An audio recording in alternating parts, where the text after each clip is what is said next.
पाकिस्तान के नामवर उर्दू शायर मोहसिन नकवी का खूबसूरत कलाम पेश खिदमत है। उजड़े हुए लोगों से गुरेज़ाना हुआ कर, हालात की कब्रों के ये कतबे भी पढ़ा कर, क्या जानिए क्यों तेज हवा सोच में गुम है।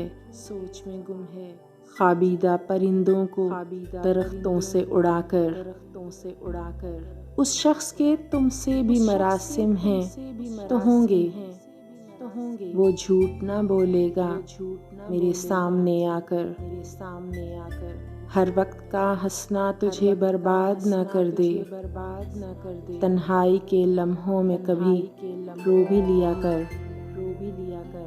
वो आज भी सदियों की मुसाफत पे खड़ा है, ढूंढा था जिसे वक्त की दीवार गिराकर।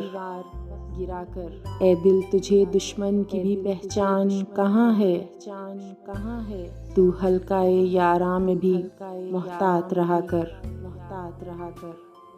इस शब के मुकद्दर में सहर ही नहीं मोहसिन, देखा है कई बार चिरागों को बुझाकर।